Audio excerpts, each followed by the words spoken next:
You're not going to think about making a call because of what's going on in the stadium. You just look at it. Was there a handball? Yeah. Was there an offsides? Was there contact on the penalty kick? What about you, Vass? What do you think of VAR? Well, I think it's coming, like it or not.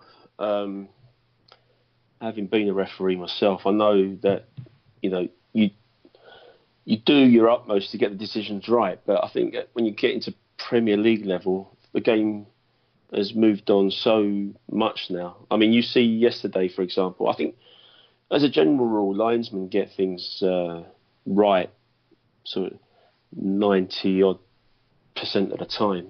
And in fact, I think there's some stats from the referees that say that 95 or 96% of decisions taken are correct. And what VAR will do is help that push that up to about 98 or 98.5 or something like that. But you see yesterday when Rooney had the goal disallowed for offside, and that was the correct call. Harry Kane, on the other hand, when he tapped that one in at the beginning of the second half, that was such a tight call that only a machine probably would have been able to help on that one with a video. We've got to also understand that the assistant ref was on the other side of the pitch, so he had the Everton player between him and Harry Kane. Yeah. And that can give... And he was also slightly behind play. And even being 12 inches behind the play, it gives you an angle on what you're looking at, and you can't... If you're not in line, you won't see it. So it's really, really fine lines. So VAR's coming. We're just going to have to embrace it. I don't really know how it's going to work. But I think, if it was up to me, I would use it, obviously, for penalty decisions. Like a scoring review in the NFL. Any time there's a goal scored, perhaps, you could review it at that point and just see that there was nothing untoward that happened. But even then, you'd only review it if you suspected that something happened, perhaps. It's a really hard one to call. It's going to have loads of teething problems when we first get it in, but then it'll just become part of the game like the goal line technology has. And again, fuck off, you wankers! Ha ha ha! Yeah, they lost. Bournemouth 2, Arsenal 1. And, happy days. They're terrible. No Sanchez in the lineup today, so obviously he's being transferred. It's Patchy the Pirate, the twat. Well, this is what Arsenal are going to look like without Sanchez and Ozil, clearly. Yeah, definitely. I like Wenger being in the stands. They haven't won any game with him being in the stands. That's brilliant. Yeah. Hey, so how about Aurier's performance in that game against Everton? Well, hold on. I want to get Chair's take on this. VAR. Nice try, Tim. To piggyback Tim is adamant on sticking to his no Arsenal conversation. To piggyback off of Vass, Chairs, and I want you to build off of this. Handball is a subjective call. We see that all the time. Like one ref will call it one way, another official will call it another way. That was handball last week. It's not handball this week. That has to happen for the VAR official as well, right? There has to be a definitive definition of what handball is if that's going to be something that VAR... Well, from what I understand and what I've read, and I haven't gone in depth, so Vass, correct me if I'm off base, but it's still up to the referee whether he consults with VAR, and obviously the video assistant referee that's watching is the one that will prompt to urge the ref to come have a look at this because you didn't give the right call. Is that correct, Vass? I think that's how it's working, yeah. So, but for some questionable decisions, if the ref makes that call, he stands by that call and doesn't consult the VAR. And the VAR at that point, if he feels that the ref's right, they move on. So for your subjective handball calls, those things can still apply. Now, we haven't seen it in action enough other than these test matches when a decision is still questionable, how the pressure of the players will affect the referee to then consult VAR. That remains to be seen. Again, ultimately, it's the referee's decision. The beauty of our sport, and I guess with a lot of other sports, but probably more so with football, is the subjective nature, because it's a fast, free-flowing sport, will always have, and I kind of like it really, whether you're on the wrong side of those decisions or not, just that if it is then just 2%, as Vass says, that needs to remain in football. That's what makes the sport what it is. And I know there are folks who are only used to American sports who will absolutely disagree because they feel that it has to be 100% right. But, we haven't played this sport for 150, 160 years with pretty much the basic rules and just added some stuff along the way. The FIFA handbook does not have that many rules, to be honest. So, there's good technology, there's bad technology. Obviously, the goal line technology, that's brilliant. We've needed that for years. No, we didn't need it in 1966. But, I think it's inevitable it's coming. I just want to make sure that it doesn't stifle the game and stop it like so many other sports that just bore me to shit. Yeah, and we talked about the goal line technology that's already in place, and then they instituted the new diving penalty rules this year, and I think Niasse from Everton, coincidentally, was the first player that was actually suspended for diving in retroactive video replay after the match. I think that may be the only one, and for the life of me, I still don't. Again, that's a subjective call. I mean, it has to be so definitive, I would imagine, because I still see players dive all the time when I watch multitudes of games in the Premier League, and I never hear of anybody getting suspended. So I think there's a lot to work out in terms of rule definition and making some definitive, in place criteria that go towards making that final decision, because it does affect a lot. It affects a player's career. It affects a team's potential standing and potential play. So I think the biggest concern for people who are against VAR is the disruption in play. That's obviously, football is such a free-flowing game that stopping it, periodically to look at a replay can ruin a game. It can absolutely probably ruin a game. And I think that's part of what some of the testing is going to hopefully resolve. Is VAR going to be in the World Cup? Do we know? Good question. Don't know. I don't know. Don't know. I think that'd be a good proving ground. They're going to look well, they're at still it, but testing at some point it. they have to institute They're still testing it. Yeah.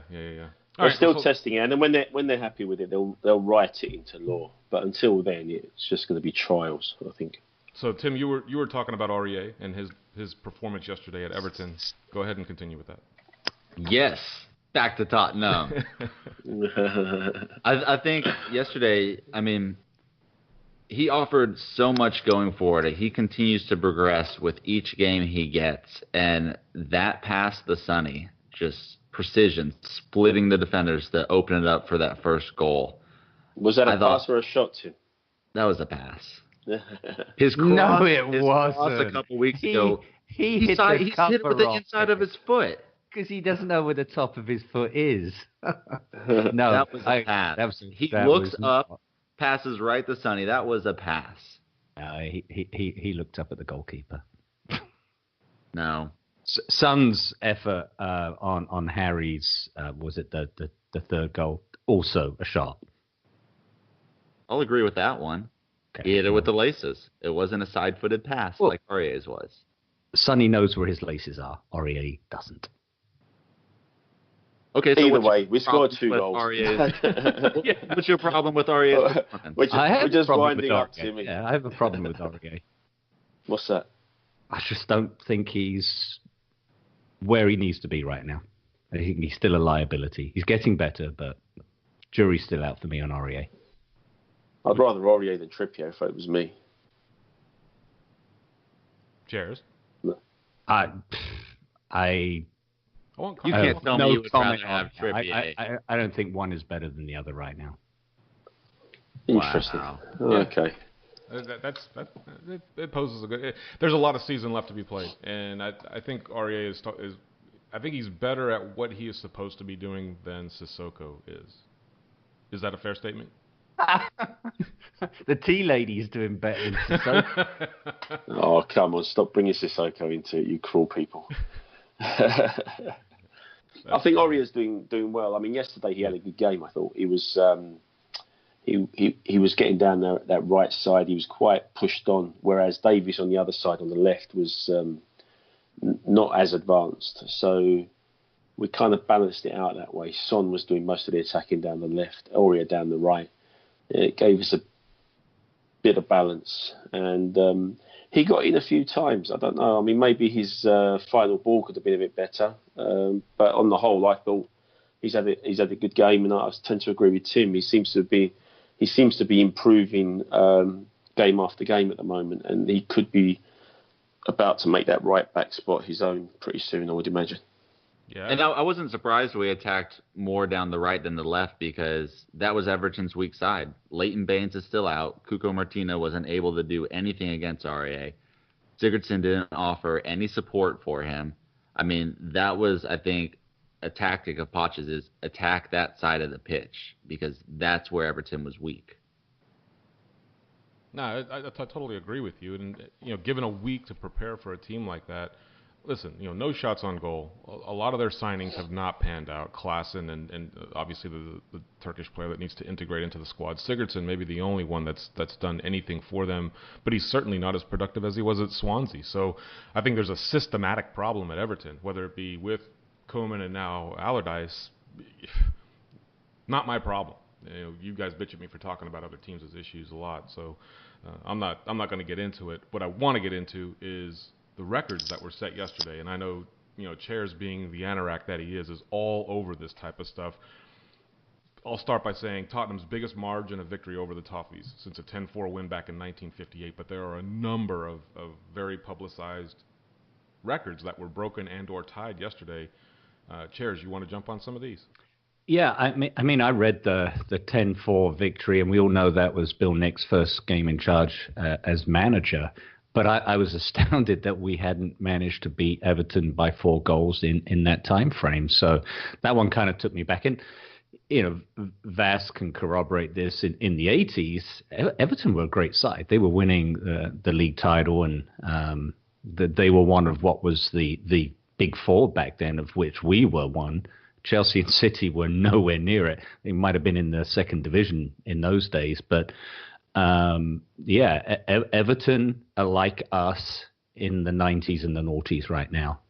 Although they've kind of been that way since the 80s themselves, they've not progressed. They've regressed. So, but I was still surprised to see that. Obviously, that they're in a world of hurt, and I don't think they've figured out how to get out of it.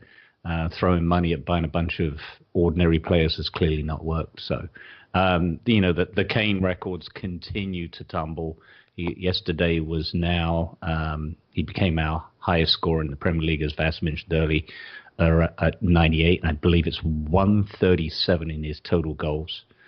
Greaves had an extra, I think, 46 goals from cup competition. So still a long way to go. But yesterday was also...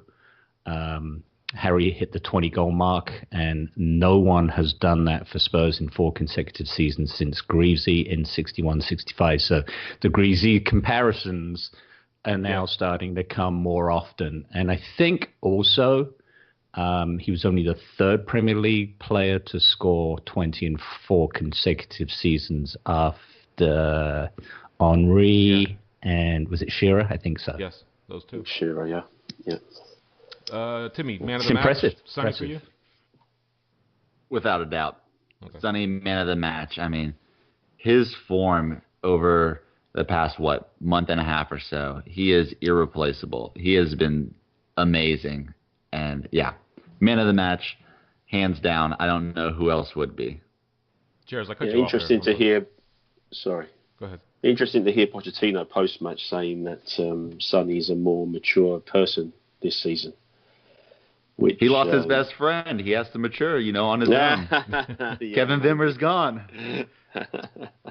I'll tell you who else had a good game yesterday. I thought Dembele had a good game. It was kind of a surprise start when I saw that he was in the lineup. A little bit of a surprise start, but I thought he did play well, Vass. Very good shout. Yeah, and a lot of Spurs fans up to about a week ago were, well, Dembele's done. We've seen the best of Dembele. He's not, he's lost it now. And even talking about moving him on and things like that, replacing him.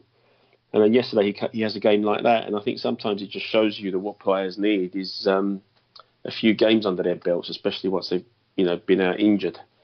I thought he had a good game yesterday, Dembele, and Dyer as well in midfield did well. I've always said that he's a better centre back, but he's really upped his game in midfield, and we were winning the ball back so quickly yesterday after if